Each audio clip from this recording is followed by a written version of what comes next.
Jangan yang kita share yang nggak manfaat. Video di share aja kamu nanya, di share, udah pokok kita ngeliatnya. Allah Akbar. Kalau kita anaknya musuh kita datang, memang nggak ada bedanya bapak lu loh. Emang kalau bapak murid kencing berdiri, guru kencing berdiri, murid kencing berlari, bukan kencing berlari lagi udah enggak. Wah, kita ketek sama bapaknya keseret-seret ke anaknya urusannya. Betul apa kagak? Rasulullah nunjukin akhlaknya. Ini anaknya udah masuk Islam. Urusan bapaknya. Akhlaknya begitu nyambut orang datang, ahlan wa sahlan wa marhaba. Ahlan, padahal dia udah capek. Ahlan, apa kabar? Sehat. Kadang-kadang kitanya juga mesti tahu diri. Ngelihat-lihat waktu. Tapi ya guru-guru kita orang berakhlak. Dalam kebanyakan keadaan, walaupun kadang-kadang ya udah kalah juga sama badan sama fisik, udah kecapean. Dalam keadaan tetap ditampilkan girang. Ahlan wa sahlan wa marhaba. Ya ayyabak ahlan wa sahlan. Itu orang girang disapa seperti itu, sudah. Nah, jangan banyak ngomong di depan guru kalau nggak diperluin. Biar ilmunya keluar tuh guru. Biar ilmunya keluar. Kira-kira jelas apa kagak? Ngawur kalau ada orang mengatakan apapun agamanya masuk surga. Tuhan tidak melihat apa agamamu. Tuhan tidak melihat siapa engkau. Yang Tuhan lihat adalah kebaikanmu untuk sesama. Lu kalau begitu pindah aja agama lo. Ngakunya masih muslim begitu. Ini tanpa mengurangi rasa hormat saya, ini urusan akidah. Kita menghormatin orang-orang luar Islam. Mereka meyakini bahwasanya yang benar hanya agama mereka, itu hak mereka. Kita nggak boleh intervensi, saudara. Di sini foto, di situ foto. Sampai kadang-kadang mohon maaf lupa sama substansinya. Nah, ilmunya dia nggak perhatiin. Pokoknya bagaimana caranya gue dapat foto. Bagaimana caranya eksis. Dapat ilmu nggak dapat ilmu urusan belakangan dah. Yang penting update status. Ada nggak yang model begitu? Jangan. Kita kalau datang sama orang alim yang ditanyakan lihat tuh bagaimana para sahabat ini jadi sahabat mereka karena ngalamin Nabi masih hidup dalam keadaan beriman kepada Nabi. Mereka berarti sahabat. Bagaimana sahabat ini datang kepada Rasulullah, minta ilmu buat diri mereka supaya masuk surga dan buat bekal kepada orang-orang yang ada di rumah. Oleh-oleh. Yang mau dibawa apa oleh-olehnya? Kunci surganya Allah Subhanahu. Kira-kira sampai sini jelas apa kagak? Nah, kemudian begitu nanya itu baru Rasulullah SAW jawab. Apa jawaban Rasulullah SAW? Rasulullah perintahkan mereka untuk beriman hanya kepada Allah. Mau masuk surga, iman hanya kepada Allah. Bagaimana ya Rasulullah? Atadruna mal iman billah wahdah. Kata Rasulullah, kalian tahu nggak apa yang dimaksud dengan iman kepada Allah Subhanahu wa taala? Qalu Allah wa rasuluhu a'lam. Kata Rasulullah SAW, kata-kata mereka nih yang tahu cuma Allah dan Rasulnya maksudnya. Ini adab lagi nih, ini kita dapat ilmu lagi nih. Begitu Rasulullah tanya balik, Rasulullah perintahkan mereka untuk beriman, kunci surga, beriman kepada Allah. Rasulullah tanya balik kepada mereka, atadruna mal iman billahi wahda? Apakah kalian tahu apa itu iman? Ini ilmu nih, ilmu cara ngajar. Rasulullah SAW ngajarnya interaktif. Rasulullah ngajarnya interaktif. Enggak cuma enggak istilahnya enggak cuma kalau satu monolog. Enggak cuma satu jalur doang. Ada tanya, ada jawab. Tujuannya supaya apa? Supaya lebih ngeresep. Kalau seperti itu biasanya. Orang juga enggak bengong. Lebih ngeresep. Padahal orang kalau dengar Rasulullah ngomong udah pasti langsung paham. Rasulullah ini omongannya enggak ada yang lebih jelas dari baginda Nabi besar Muhammad. Tapi Rasulullah ini Sayyidul Muallimin, pimpinannya para guru, para muallim. Rasulullah ngajarin kita cara ngajar. Rasulullah interaktif. Padahal bisa aja kalau Rasulullah langsung bilang berimanlah kepada Allah. Maksud iman adalah bla bla bla bla bla bla bla bla. Bisa nggak Rasulullah seperti itu? Bisa. Tapi nggak Rasulullah seperti itu loh. Kalian hendaknya beriman kepada Allah. Mereka diam. Rasulullah nanya lagi, tahu nggak iman itu apa? Padahal Rasulullah bisa tuh kalau langsung Rasulullah mau jelasin iman itu begini. Rasulullah pakai nanya dulu, tahu nggak iman itu apa? Ini satu ilmu.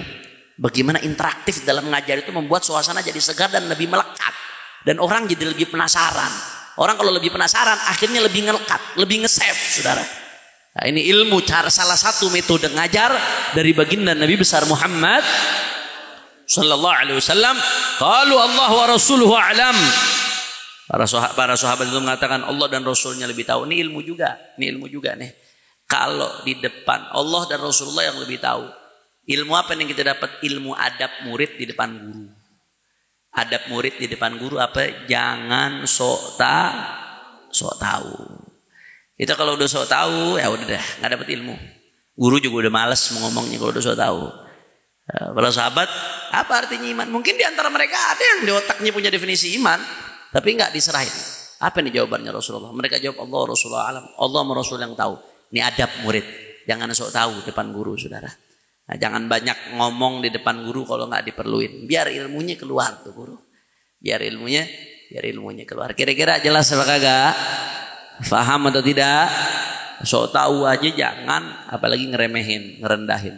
La yanalul ilmal mustahyil mutakabbir. Yustahyil mutakabbir. Disebutkan dalam riwayat 2 golongan yang nggak bakal dapat ilmu. Siapa 2 golongan yang nggak bakal dapat ilmu? Mustahi, satu pemalu. Malu bertanya, sesat di kuburan. Malu bertanya syariat, nanti sesat di kuburan. Malu bertanya di dunia, sesat di jalan. Nanti malu bertanya urusan syariat, mestinya tentangnya hukumnya bagaimana supaya jelas. Mau nanya malu-malu, sesat di kuburan nanti. Susah dia di kuburan di akhirat nanti. Nah, mustahi, orang yang pemalu, nggak ada malunya. Orang yang pemalu terlalu malu, itu nanti nggak dapat ilmu. Tapi jangan juga terlalu kurang ajar, melampaui batas. Beda antara malu itu, ada malu yang mahmud, ada malu yang mazmum. Ada malu yang baik, ada malu yang terpuji. Malu yang baik itu yang seperti apa? Malu yang mencegah kita dari maksiat. Itu malu yang bagus. Pacaran yuk, kita goncengan yuk. Enggak, malu. Bagus apa kagak? Bagus. Menjudi yuk, enggak, malu. Mabok yuk, enggak, malu. Kita pasang foto yuk di status yuk, enggak pakai jilbab yuk buat perempuan-perempuan nih. Enggak, malu. Malu yang mencegah dari kemaksiatan. Bagus atau tidak? Adal haya'ul mamduh. Malu yang bagus. Tapi ada al haya'ul madhmum. Malu yang enggak bagus, yang tercela. Malu yang tercela bagaimana? Malu yang mencegah kita dari kebaikan. Ente enggak tahu, tapi enggak mau nanya. Malu anak mau nanya sama guru, malu. Akhirnya terus bertahan dengan kebodohannya. Adal haya'ul madhmum. Yang malu yang seperti ini, malu yang jelek, yang tercela. Ada pengajian, butuh kita sama ilmu, butuh kita hadir pengajian biar dapat ketenangan hati. Enggak, ane malu, ane banyak maksiat, malu mau hadir majelis. Itu bukannya tawadu, bego yang begitu namanya. Malu nah, itu ane udah lama nggak hadir, malu mau hadir. Ane nggak enak ane bukan gengannya di situ tuh, ane nggak kenal, ane malu. Padahal dia butuh, padahal dia tahu di pengajian bagus. Ada malu yang seperti ini terpuji atau tercela? Tercela ya ikhwan. Ya, la yanalul ilma al mustahi, enggak akan dapat ilmu siapa? Al mustahi, orang yang pemalu, wal mutakabbir, dan orang yang sombong. Yang kedua, orang sombong enggak bakal dapat ilmu. Orang sombong itu dia enggak akan ngambil faedah kepada orang yang dia sombongin. Kita sombong sama seseorang, anggap orang remeh. Begitu kita nganggap orang remeh, enggak bakal kita ngambil ilmu dari dia.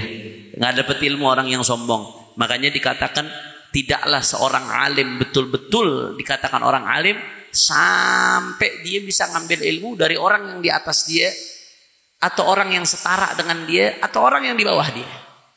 Itu baru benar-benar orang alim. Orang alim itu mengatakan khudil ilma walau kharaja min famil kalb. Ambil ilmu walaupun keluarnya dari mulut anjing. Walaupun keluarnya dari mulut anjing, ambil ilmu kok. Khudil hikmah, namanya hikmah itu dhalatul mu'min, barang hilang yang harus dicari oleh setiap mukmin. Dimanapun kau dapat, ambil walaupun lebih mudah dari engkau. Walaupun lebih mudah dari engkau. Saya lihat Masya Allah akhlak orang-orang tua banyak yang luar biasa.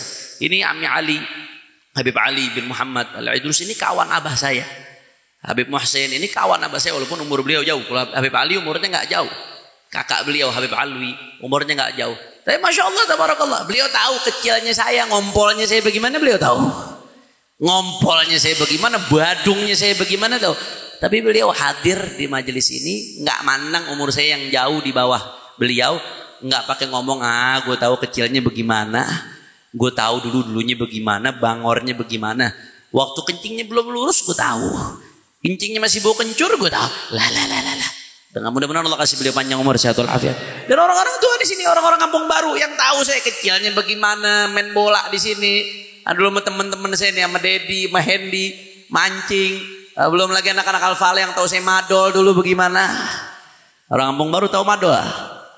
Orang kampung baru tahu, keluar kampung baru belum tentu tahu tuh madol bahasa. Artinya apa? Orang yang sombong, ya, yang akhirnya ngerendahkan, ngeremehin orang lain, padahal orang lain itu mungkin udah berubah, padahal orang lain itu akan memberikan manfaat buat dia, nggak akan dapat ilmu, ya ikhwan. Nah, makanya itu tadi akhlaknya para sahabat dari depan Rasulullah SAW. Rasulullah adalah muallimuhum wa murabbihim. Rasulullah guru mereka dan pendidik mereka. Bagaimana akhlaknya Rasulullah SAW buat mereka, akhlaknya sahabat kepada Rasulullah SAW. Allah Rasulullah alam, yang tahu Allah, yang tahu Rasulnya. Diserahkan kepada Rasulullah. Apa tadi kuncinya? Syahadatu an la ilaha illallah wa anna Muhammadar Rasulullah wa iqamus shalah wa ita'uz zakah wa siyamu Ramadan wa an tu'tu minal maghnamil khumus. Ya. Kata Rasulullah SAW, kuncinya masuk surga syahadat. Karena kalau nggak ada syahadat nggak bisa masuk surga. Nggak mungkin orang masuk surga kalau belum syahadat. Ini keyakinan, ini iman, saudara. Ngawur kalau ada orang mengatakan apapun agamanya masuk surga. Tuhan tidak melihat apa agamamu. Tuhan tidak melihat siapa engkau. Yang Tuhan lihat adalah kebaikanmu untuk sesama. Lu kalau begitu pindah aja agama lo. Ngakunya masih muslim begitu. Ini tanpa mengurangi rasa hormat saya, ini urusan akidah. Kita menghormatin orang-orang luar Islam. Mereka meyakini bahwasanya yang benar hanya agama mereka, itu hak mereka. Kita nggak boleh intervensi, saudara. Itu hak mereka. Orang-orang non Muslim meyakini yang benar hanya agama mereka. Di luar daripada agama mereka nggak akan selamat nanti di hari akhir. Itu hak mereka. Itu keyakinan doktrin masing-masing agama. Ini wilayah masing-masing, saudara. Tapi kita sebagai Muslim, keyakinan kita kunci masuk surga harus masuk miftahul jannah la ilaha illallah. Kuncinya surga masuk Islam. Orang yang enggak masuk Islam, inna ad-dina 'indallahi al-Islam. Faman yabtaghi al-Islam dinan fala yuqbala minhu wa huwa fil akhirati minal khasirin. Udah jelas, bukan lagi 1-2 ayat di Al-Qur'an yang menjelaskan orang yang enggak masuk Islam nanti di akhirat enggak akan selamat. Bukan lagi 1-2 ayat, puluhan ayat. Isinya Al-Qur'an menjelaskan tentang itu, saudara. Makanya kalau ada orang tahu-tahu mengatakan semua agama sama, apapun agamanya nggak masalah, Tuhan nggak melihat apa agamamu, pemahaman pluralisme, ini pemahaman ngawur. Hati-hati, jangan main-main, saudara. Kalau pluralitas, Anda sering jelaskan nih, pluralitas ya, itu ajaran Islam. Pluralitas apa? Menghargai keberagaman, menghargai kebinekaan, itu pluralitas, itu ajaran Islam. Tapi pluralisme mencampur adukan agama, menganggap semua agama benar. Hati-hati, itu difatwakan haram oleh MUI, saudara. Bahkan bukan cuma haram, kata Imam Nawawi dalam Rawdatul Talibin, Imam Nawawi mengatakan barang siapa yang barang siapa yang membenarkan agama di luar Islam atau ragu kira-kira mereka kafir apakah enggak di luar Islam, ragu terhadap tersebut, ragu doang, kata Imam Nawawi, saudara, wa in adhara ma'adzalikal Islam wa'taqadahu. Kata Imam Nawawi, ya orang yang seperti itu dia keluar dari agama Islam walaupun dia menunjukkan identitas keislamannya. Hati-hati ya ikhwan. Karena orang yang menganggap semua agama sama itu berarti dia mendustakan ayat-ayat Al-Qur'an. Orang mendustakan ayat Al-Qur'an kufur atau tidak? Kufur. Na'udzubillah min. Hati-hati ya ikhwan. Hati-hati. Itulah pemahaman Ahlus Sunnah wal Jamaah. Syahadat, kunci pertamanya syahadat. Syahadatu an la ilaha illallah wa anna Muhammadar Rasulullah. Wa iqamus shalah, mendirikan salat. Yang pertama ditanya nanti di akhirat, salat kita sama Allah. Salat kita yang baik, yang lainnya juga baik. Pertama kali ditanya salat kita. Hati-hati jaga salat ya ikhwan.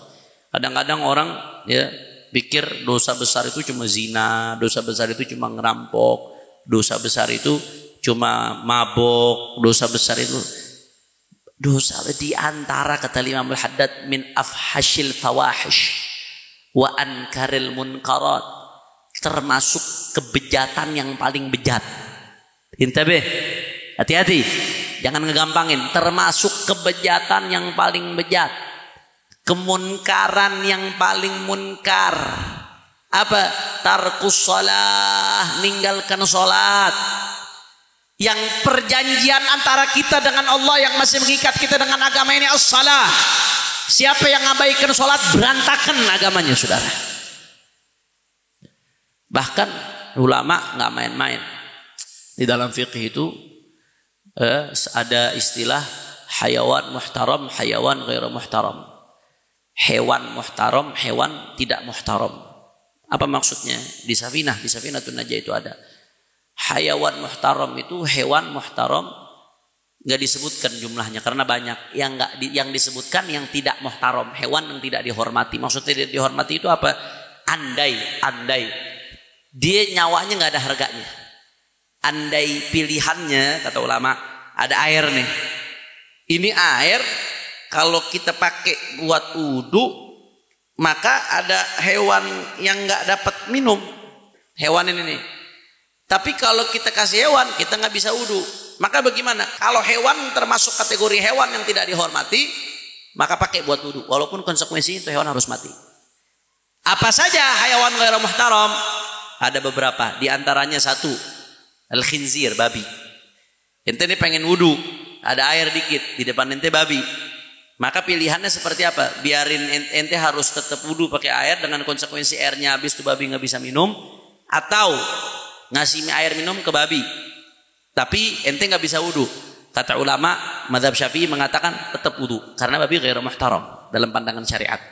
Wudu walaupun itu babi harus mati, karena memang babi seperti itu. Babi itu sunnahnya dimatikan, sunnahnya termasuk hewan yang untuk dimatikan, saudara. Itu pandangan fikih. Nah, termasuk kalbun akur, anjing yang buas, yang rabies. Kalau anjing biasa nggak boleh. Mau ngebunuh anjing orang dosa ente. Ada perempuan pelacur masuk surga gara-gara ngasih minum anjing. Karena kasih sayangnya dia kepada binatang. Masuk surga pelacur gara-gara ngasih minum anjing. Walaupun tuh anjing najis, saudara. Tapi nggak boleh dibunuh. Kecuali kalau anjing yang membahayakan, anjing gila. Membahayakan. Nah itu tadi posisinya hewan ghairu muhtaram. Ada air, pilihannya kalau wudu, tuh anjing nggak dapat minum. Anjing gilanya nih. Kalau ente pakai buat ngasih minum anjing, ente nggak bisa wudu. Kata ulama, pakai buat wudu. Jelas atau tidak? Kenapa? Karena anjing gila yang gigit orang, yang matiin orang, yang bikin orang kena rabies dan lain sebagainya, itu memang harus dimatikan. Kemudian berikutnya apalagi hewan ghairu muhtaram? Itu tadi tarikus shalah. Orang ninggalin sholat. Orang yang ninggalin sholat. Kalau kita kembali ke fikih, orang yang ninggalin sholat itu berapa kali dia ninggalin sholat, disuruh tobat, kagak mau. Tapi dia yakin sholat itu wajib. Beda halnya kalau mengatakan sholat nggak wajib, kufur. Na'udzubillah min dzalik. Dia yakin sholat wajib, tapi nggak mau sholat. Itu kalau dalam fikih syariat termasuk pidana besar. Hukumannya hukuman apa? Kalau disuruh tobat tetap nggak mau sholat juga, maka bisa dihukum mati ujung-ujungnya. Karena dia meninggalkan suatu perkara paling besar. Itu di fikih, saudara. Jelas atau tidak? Nah, tarikus shalah kata ulama, ini hayawan ghairu muhtaram. Setara sama anjing, setara sama anjing gila. Kalau anjing gak gila masih lebih bagus dari orang yang ninggalin sholat, ya ikhwan. Ini renungan nih buat kita nih, renungan. Hati-hati, jangan main-main. Ini bukan urusan gampang. Ada orang sholat, zuhurnya sholat, asar sholat, maghrib gak sholat, isya gak sholat. Udah girang, yang penting gue udah dapet 2. Ya, ente melakukan pidana berat. Pidana berat. Yang dalam pandangan syariat, engkau bisa disetarakan kedudukannya, mohon maaf, dengan anjing gila, dengan babi, saudara. Na'udzubillah min. Makanya kunci masuk surga kata Nabi apa? Sholat. Diriin sholat. Jaga tuh sholat 5 waktu. Wa itauz zakat, tunaikan zakat dengan segala syarat-syaratnya. Ya, tidaklah kata Nabi SAW dalam hadis, satu harta Allah kasih kehancuran, sial, apes kecuali gara-gara nggak menunaikan zakat. Begitu pula sebaliknya, tidaklah satu harta Allah berkahi kecuali gara-gara dinunaikan zakat, saudara. Allah kasih berkah harta yang menunaikan zakat. Ini zakat yang wajib. Zakat yang wajib. Makanya orang kadang-kadang udah ngeluarin zakat wajib pakai sombong lagi. Itu buat nyelamatin ente dari neraka, emang kewajiban ente. Nggak usah pakai sombong. Udah ngeluarin zakat merasa berjasa, ngasih duit ke orang lain merasa berjasa dirinya. Siapa lo? Itu emang hak orang miskin yang ada pada hartamu. Kau nggak ngeluarkan zakat, hati-hati dihancurkan kau oleh Allah Subhanahu wa taala. Wasiyamu Ramadan, dan puasa di bulan Ramadan. Nah, ini hati-hati ikhwan. Ini kunci surga. Jangan ngegampangin puasa di bulan Ramadan. Kadang-kadang ada warteg-warteg yang di bulan Ramadan ya, yang ada hantu-hantunya kalau di siang hari. Kaki-kaki gelantungan, Saudara. Nah, yang pernah seperti itu taubat kepada Allah Subhanahu wa taala. Nah, itu termasuk min akbaril kabair, termasuk dosa yang paling besar sengaja buka puasa di bulan Ramadan. Pidana berat.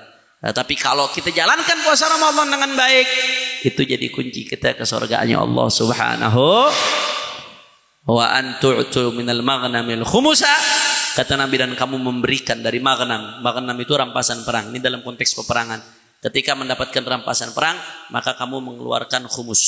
Khumus itu 1/5 dari rampasan perang. Nah, jadi rampasan perang itu ghanimah dalam fikih.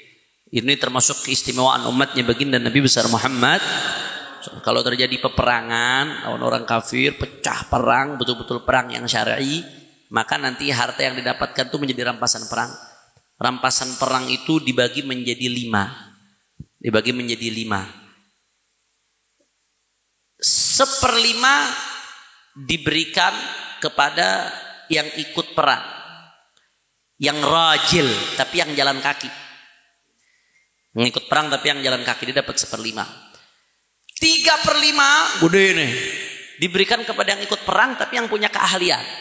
Dia pakai kendaraan, pakai kuda dan lain sebagainya. Rakib, dan rakib 3/5. Nah, 1/5-nya ini buat siapa? Ini namanya al-khumus. 1/5-nya itu ada dibagi 5 lagi nanti. Salah satunya buat masalihul muslimin, untuk kemaslahatan umat Islam, masuk ke Baitul Mal. Di antaranya khumsul khumus itu kalau aturan syariatnya buat ahlul bait. Dulu diberikan kepada ahlul baitnya Nabi besar Muhammad. Nah, tapi di sisi lain ahlul bait nggak boleh nerima zakat. Walaupun orang fakir diharamkan nerima zakat. Nah, Rasulullah pernah Sayyidah Hasan atau Sayyidina Husain makan daripada tamr, korma zakat itu sama Rasulullah SAW sampai dikorek, disuruh muntahin sama Rasulullah SAW. Karena kita ahlul bait, kita nggak makan zakat, haram, saudara. Kenapa? Karena diantaranya sudah dapat dari 1 dari 1/5. Jadi 1/5 sisa dari full itu dibagi 5. 1/3 buat yang perang yang jalan kaki, yang 3/5-nya buat yang perang dan pakai kendaraan, yang satunya dalam syariat dibagi 5 lagi. Di antaranya 5-nya itu salah satunya jadi 1/5 dari 1/5. Berarti berapa persen tuh? 1/5 dari 1/5. 4% BP. Karena 1/5 20%. 20 bagi 5 4. 4%. 1/5 itu buat ahlul bait sedunia, ahlul bait sedunia. Makanya mereka nggak berhak menerima zakat. Makanya sebagian ulama mutaakhirin, ulama yang belakangan ini, karena zaman sekarang udah lama ahlul bait udah nggak dapat khumsul khumus lagi, maka bagaimana sebagian ulama mutaakhirin itu mengatakan ahlul bait yang fakir boleh menerima zakat. Kenapa? Karena mereka udah nggak dapat khumsul khumus. Sebagian ulama, tapi sebisa mungkin ahlul bait tetap tidak menerima zakat. Makanya kita kalau ada ngasih ke ahlul bait dzurriyyah Rasulullah SAW, jangan zakat, jangan sedekah, hadiah boleh diterima. Jelas atau tidak? Nah, berikan. Haram kalau ghanimah ini tidak dikeluarkan khumsul khumusnya. Habib, kok nggak disebutkan haji di sini? Ini nggak disebutkan haji sama Rasulullah SAW. Padahal haji masuk rukun Islam. Dan yang kedua, Beb, kan tadi Rasulullah nanya tentang iman. Apa itu iman? Dijelaskan. Iman itu syahadat, sholat, zakat, puasa, memberikan khumus dari ghanimah. Kok itu bukan rukun Islam, Beb? Nggak ada yang ngah dari tadi deh. Kata Rasulullah, mal murad bil iman. Apa yang dimaksud dengan iman? Tapi yang disebutkan dari rukun Islam. Nah, ulama menyebutkan di sini 1. Kenapa nggak disebutkan haji? 1, karena hadis ini ada sebelum haji diwajibkan. Ada 2 jawaban ulama. Hadis ini ada sebelum haji diwajibkan. Yang kedua, Andai lau faradna, ada riwayat yang mengatakan hadis ini setelah haji diwajibkan. Jadi haji itu kan bertahap, nggak langsung diwajibkan di awal Islam. Belakangan baru diwajibkan haji. Makanya belum disebutkan saat itu. Andai ada riwayat yang mengatakan hadis ini Rasulullah ungkapkan setelah haji diwajibkan. Maka kenapa kok ketika ngadepin mereka Rasulullah nggak menyebutkan haji? Karena haji itu kan syaratnya jika mampu. Rasulullah tahu mereka nggak mampu. Makanya nggak disebutkan haji. Kemudian tadi, kenapa kok yang disebutkan rukun Islam? Kenapa bukan iman yang disebutkan? Kenapa rukun Islam yang disebutkan? Syahadat, sholat, puasa, zakat, Islam. Rasulullah nanya apa yang dimaksud dengan iman? Tahukah kalian apa itu iman? Nah, kata para ulama menjelaskan, ini amalan-amalan ini adalah buah daripada iman. Jadi ketika Rasulullah nanya, atadruna manil iman? Tahukah kalian apa itu iman? Seolah-olah Rasulullah nanya, tahu nggak kalian buah dari iman itu apa? Seolah-olah Rasulullah nanya seperti itu. Makanya yang disebutkan nama Nabi bukan iman itu sendiri. Kalau iman i'tiqad, iman itu urusan keyakinan.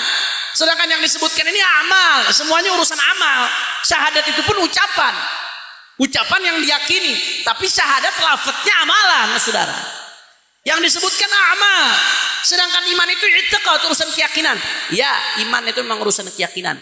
Tapi Islam yang merupakan amalan-amalan ini adalah buah dari iman. Min samaratil iman. Jelas atau tidak? Faham?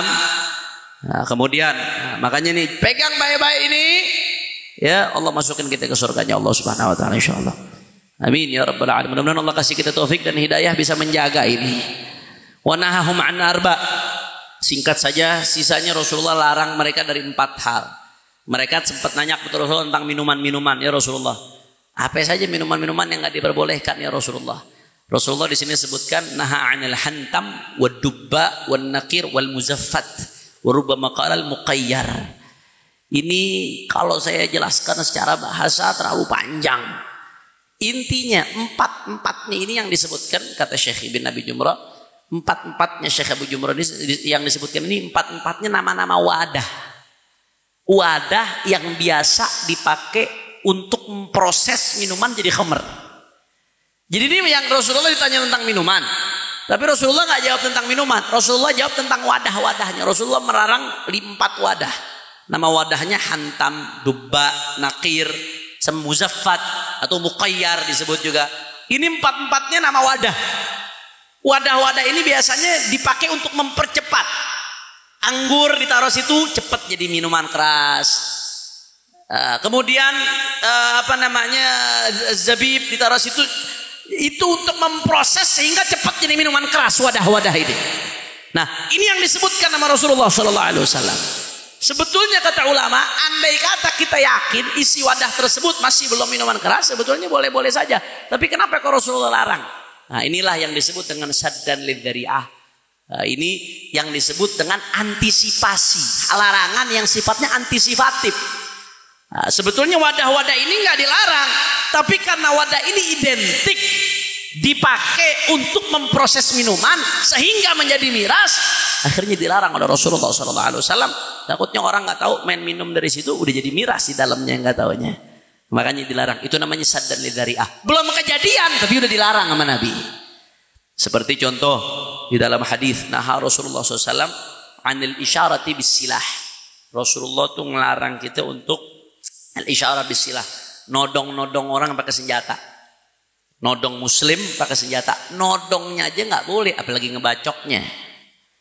Padahal yang nggak boleh nyakitinnya. Nodongnya selain memang itu idza, ngeganggu, bikin orang jadi takut. Orang yang nggak biasa ditodongin senjata, ditodongin kencing-kencing, saudara. Itu baru ditodongin, belum dipukul, belum ditembak. Nodongnya aja dilarang sama Nabi. Kenapa? Satu, selain karena alasan itu ngeganggu psikis orang lain. Alasan yang kedua apa? Saddan lidzari'ah. Jadi dalilnya saddud dzari'ah. Hal yang berpotensi untuk menjerumuskan orang, potensi kuat untuk menjerumuskan orang ke sesuatu kemunkaran yang lebih besar, keharaman yang lebih besar, maka itu dilarang oleh Islam. Kira-kira jelas atau tidak? Kata Nabi SAW, "Ihfadhuhunna," hafalkan itu semua, "wa akhbiru bihinna man wara'akunna," dan kabarkan orang-orang yang ada di belakang kalian, orang-orang yang ada di kampung kalian. Yang terakhir kita dapat ilmu dari yang terakhir itu, bahwasanya kita kalau punya ilmu bagi-bagi ke orang lain, sebarin, balighu anni walau ayat, sampaikan dari aku walaupun satu ayat. Nah, itu kita hadir dari majelis, apa yang bisa kita sampaikan, apa yang bisa kita dakwain. Ente baru bisa dakwah dengan cara ngelarang orang makan pakai tangan kiri, lakukan. Tegur ada orang makan pakai tangan kiri. Ente baru bisa dakwah dengan cara ngajak orang ke majelis, ajak. Ente baru bisa dakwah dengan cara orang nggak sholat, ente ingetin supaya sholat, ajak. Nggak harus ente bicara duduk buka dakwah itu buka kitab fikih, dakwah harus di atas mimbar, enggak.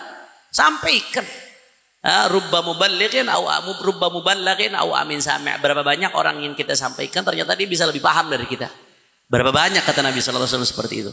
Sampaikan. Man dalla ala khairin falahu mithlu ajri fa'ilih. Siapa yang menyampaikan kebaikan, maka dia dapat pahala seperti orang yang melakukan kebaikan tersebut. Apalagi zaman sekarang, di zamannya medsos. Pakai WA kita. Bikin status, ente dapat video singkat 1 menit, isinya nasihat. Bikin status, jangan takut dibilang soalim, jangan takut. Kadang-kadang orang nyindir mulutnya, ini orang soalim, statusnya kayak orang baik, padahal kagak bener nih orang. Setan itu ngomong seperti itu, saudara. Kita nggak pernah tahu siapa orang yang terketuk hatinya ketika ngelihat status kita. Kita nggak pernah tahu siapa orang yang terketuk hatinya ketika membaca kiriman kita yang baik. Nasihat yang baik yang kita kirim di grup lah, di japri lah apa. Yang penting yang benar, jangan yang ngaco-ngaco. Sampaikan. Ini ajaran Nabi Muhammad SAW. Liyuballigha syahid minkumul ghaib. Rasulullah itu selalu bilang di kepada sahabat-sahabatnya, liyuballigha syahidu minkumul ghaib. Yang hadir nyampaikan kepada yang tidak hadir, kata Rasulullah SAW. Apalagi sekarang ada handphone, share saudara. Share kebaikan sebanyak-banyaknya. Jangan yang kita share yang nggak manfaat. Video di share aja kamu nanya, share, udah pogol kita kelihatannya. Jelas atau tidak? Faham? Insya. Mudah-mudahan ilmu yang kita dapatkan bermanfaat. Dan mudah-mudahan Allah berkahi kita di bulan Rajab ini, Allah berkahi kita di bulan Sya'ban, dan mudah-mudahan Allah sampaikan kita ke bulan Ramadan fi khairin wa lutfin wa afiyah. Amin ya rabbal. Karena udah malam, langsung kita baca Zikrul Jalalahnya Habib Umar bin Abdurrahman Al-Attas.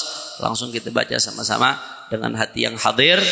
Mudah-mudahan apalagi ketika nyebut Allahnya kita baca